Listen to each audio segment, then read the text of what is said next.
మే 10వ తారీఖు అన్ని కార్యక్రమాలు పూర్తి చేసుకుని ఆఖరికి సెన్సార్ కూడా ఫినిష్ చేసుకున్నాం. సెన్సార్ నుంచి చాలా మంచి రెస్పాన్స్ వచ్చింది. చూసిన 5గురు ఒకే ఒక మాట అన్నారు, సూపర్ ఫిల్మ్. 3 ఆస్తులు కలిస్తే డంకా పలాసు హిట్ అంటున్నారు. అది గ్యాంబ్లింగ్. ఖచ్చితంగా ఆది, అనూప్, అశోక్ కలిపి ప్రామిసింగ్ హిట్ ఇస్తున్నాం. ఖచ్చితంగా మంచి హిట్ సినిమా అవుతుంది. 15 నిమిషాలు నవ్వి కళ్ళమండీళ్ళు, 5 నిమిషాలు ఫీల్ అయ్యి కళ్ళమండీళ్ళు పెట్టుకోకుండా ఈ సినిమా నుంచి బయటికి రారని హామీ ఇస్తున్నాను. ఈ సినిమాకి ఇది మంచి కథ, బాగా వచ్చింది సినిమా అంటున్నారు, కానీ అంత కథని ప్రోత్సహించే ప్రొడ్యూసర్ దొరకాలి. ఆ క్రెడిట్ మొత్తం సత్యనారాయణ గారికి, వేణు గారికి వెళ్తుంది. నేను 5 కథలు చెప్తే నాకు ఇదే కావాలి, ఇదే చేస్తాం, ఇలాగే ఉంటే బాగుంటుంది, మంచిగా చెప్దాం, పాజిటివ్ వైబ్రేషన్స్లో సినిమా చేద్దాం అని నన్ను ఎంకరేజ్ చేసి ఈ కథని తెర మీద దాకా తీసుకొచ్చిన ప్రొడ్యూసర్స్కి, హీరో దాకా వెళ్తే ఒక లాక్ ఓపెన్ అవ్వాలంటే డోర్ ఓపెన్ చేయాలి. మంచి అవతల పక్క మంచి ఉంది అంటే డోర్ ఓపెన్ చేయాలంటే ఒక వ్యక్తి ఆ లాక్ తీయాలి. అలాగా అందుకు యాక్సెప్ట్ చేసి ఈ కథను చేయడానికి అన్ని రకాల షేడ్స్ ఉన్నటువంటి క్యారెక్టర్ ఆదిది. అందుకు ఆది ముందుకు వచ్చినందుకు ఆదికి కూడా కృతజ్ఞతలు చెప్తాను.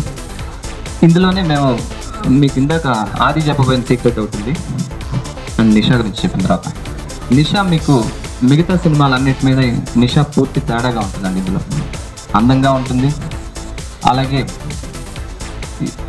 పెర్ఫార్మెన్స్ వైజ్గా కూడా చాలా మెచ్యూర్డ్గా ఉంటుంది. ఒక ఆర్ట్తో పాటు ఉండే అమ్మాయి ఎలాగే ఒక బ్యాలెన్స్డ్గా పెర్ఫార్మెన్స్ సెకండ్ హాఫ్ వచ్చేటప్పటికి మారిపోతుందో అంత చక్కగా ప్రదర్శించింది.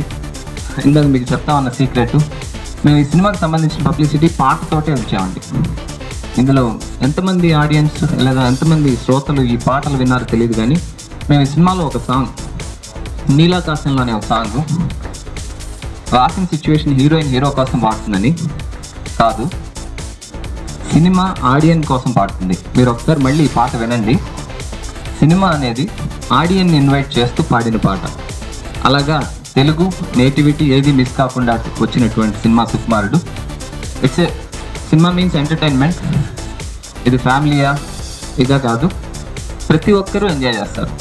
కుటుంబంలో అమ్మ, తండ్రి, అలాగే బిడ్డలు ఎంత వేరు సీరియల్స్కి వేరు ఎలా రెస్పాండ్ అవుతారో, మా సినిమాలో మాత్రం ప్రతి సన్నివేశం ప్రతి ఒక్కరికి హత్తుకుంటుందని మనస్ఫూర్తిగా హామీస్తున్నాను.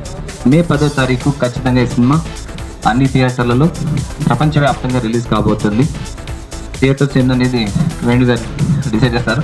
అన్ని థియేటర్స్లోనూ ప్రపంచవ్యాప్తంగానూ మే 10న రిలీజ్ కాబోతుంది. ఈ సినిమాని ఆదరించి పిల్ల జమీందాన్ని అలాగే లవ్లీని ప్రేమ కావాలని ఆదరించినట్టుగా ఈ సినిమా మీ మనసులో చేరుకుంటుందని మనస్ఫూర్తిగా హామీ ఇస్తున్నాను. Thank you very much. Rajshri Telugu నుండి ఈ రిపోర్ట్ అందిస్తున్నది కెమెరా పర్సన్ రాధాకృష్ణతో ధీరజ్. మరిన్ని వినోదాల కోసం వెంటనే సబ్స్క్రైబ్ చేసుకోండి మీ రాజశ్రీ తెలుగు.